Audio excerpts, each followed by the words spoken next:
ओम श्री शक्ति नमः। ओम श्री शक्ति नमः। ओम श्री शक्ति नमः। ओम श्री शक्ति नमः। ओम श्री शक्ति नमः।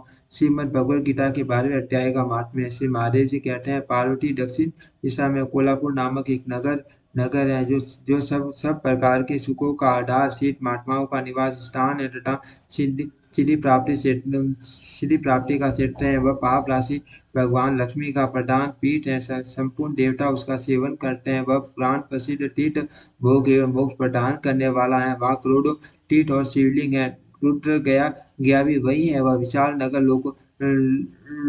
लोगों में बहुत विख्यात है। एक दिन कोई युवक पुरुष उस नगर में आया। वह कहीं का राजकुमार था। उसके शरीर का रंग गोरा, नेत्र सुंदर, ग्रीवा संग संग के समान कंधे कंधे मोटे, साथे सौरी तथा भुजाएं बड़ी बड़ी थी। नगर में प्रवेश करके सब और महलों की शोभा निहारता हुआ वह देवेश्वरी माँ लक्ष्मी के दर्शनार्थ उत्कंठित हो मणिकंठ तीर्थ में गया और वहां स्नान करके उसने पितरों का तर्पण किया। फिर महामाया माया माँ लक्ष्मी को प्रणाम करके भक्ति पूर्वक स्तवन करना आरंभ किया। राजकुमार बोला, जिसके हृदय में असीम दया दया भरी हुई है, जो समस्त कामनाओं को देती तथा अपने कटाक्ष मात्र से सारे जगत की सृष्टि पालन और श्रृंगार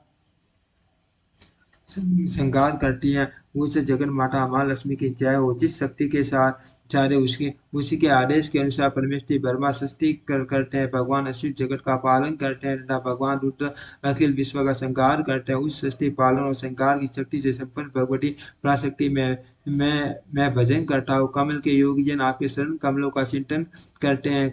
कमला लय आप अपनी स्वाभाविक सत्ता से ही हमारे समस्त इंद्रिय गोचर विषयों को जानती हो। आपकी कल्पनाओं के समूह समूह को तथा उसका संकल्प करने वाले मन को उत्पन्न करती हो। इच्छा शक्ति, ज्ञान शक्ति और क्रिया शक्ति क्रिया शक्ति ये सब आपके ही रूप है। पूर्व आप प्रांशवटित परम ज्ञान रूपिणी हो। आपका स्वरूप निष्कल, निर्मल, नित्य, निराकार, निरंजन, अंत रहित, आतंक शून्य, आम्बहीन तथा निरामय है।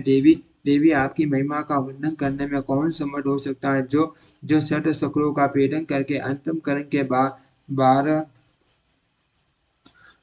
स्थानों में विहार करती है। अनाथ, दमनी, बिंदु, नाद और कला ये जिसके स्वरूप है, उस माता माँ लक्ष्मी को मैं प्रणाम करता हूँ। आप माता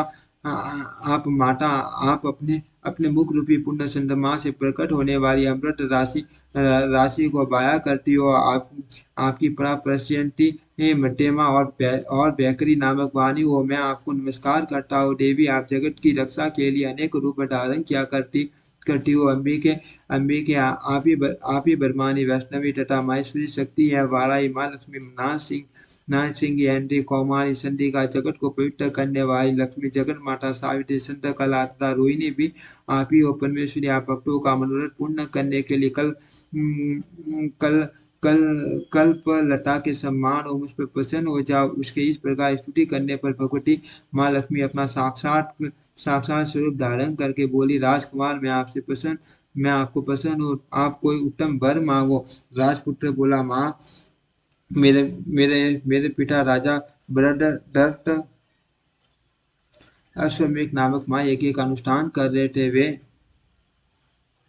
वे दैव योग से रोगग्रस्त होकर सर्वगामी हो गए। इसी बीच में युग में बंधे हुए मेरे यज्ञ संबंधी घोड़े को जो समूची पृथ्वी की परिक्रमा करके लौटा था, किसी ने रात्रि में बंधन काट करके अन्यत्र पहुंचा दिया। उसकी खोज में मैंने कुछ लोगों को भेजा था, किंतु वे कहीं भी उसका पता न पाकर जब खाली हाथ लौट आए, तब मैं सब ऋत्विजों से आज्ञा लेकर आपकी चरण में आया हूँ। देवी, यदि आप मुझ पर प्रसन्न हो तो मेरे यज्ञ का घोड़ा मुझे मिल जाए, जिससे यज्ञ पूर्ण हो सके। तभी मैं अपने पिता महाराज का ऋण उतार सकूंगा। शरणागतों पर दया करने वाली जगत जननी लक्ष्मी में जिससे मेरा यज्ञ पूर्ण हो, वह उपाय करो। भगवती लक्ष्मी ने कहा, राजकुमार, मेरे मंदिर के दरवाजे पर एक ब्राह्मण रहते हैं, जो लोगों में सीधे समाधि के नाम से विख्यात है। मेरी आज्ञा से आपका सब काम पूरा कर देंगे। माँ लक्ष्मी के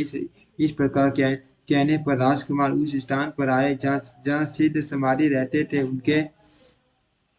उनके उनके चरणों में प्रणाम करके राजकुमार चुपचाप हाथ जोड़ खड़े हो गए। तब ब्राह्मण ने कहा आपको माताजी ने यहाँ भेजा है। अच्छा देखो अब मैं आपका सारा अभिष्ट कार्य सिद्ध करता हूँ। यो कहकर मंत्र बेटा ब्राह्मण ने सब देवताओं को वहीं खींचा। राजकुमार ने देखा उस समय सब देवता हाथ जोड़े जोड़े थर थर कांपते हुए वहां उपस्थित हो गए। तब तब उन श्रेष्ठ ब्राह्मण ने समस्त समस्त देवताओं से कहा देवगण इस राजकुमार का अश्व जो यज्ञ के लिए निश्चित हो चुका था रात में देवराज इंद्र ने सुरा का नृत्य पहुंचा दिया है, उसे शीघ्र ले आओ। तब देवताओं ने मुनि के कहने से यज्ञ का घोड़ा ला कर दे दिया। इसके बाद उन्होंने उन्हें जाने की आज्ञा दी। देवताओं का आकर्षण देख कर तथा खोए हुए अश्व को पाकर राजकुमार कुमार ने मुनि को राजकुमार ने मुनि के चरणों में प्रणाम करके कहा महर्षि आपका ये सामर्थ्य आश्चर्यजनक है। आप ही ऐसा कार्य कर सकते हैं, दूसरा कोई नहीं। ब्राह्मण मेरी प्रार्थना सुनिए। मेरे पिता राजा बृहदरथ अश्वमेध यज्ञ का अनुष्ठान अनुष्ठान आरंभ करके दैव योग से मृत्यु को प्राप्त हो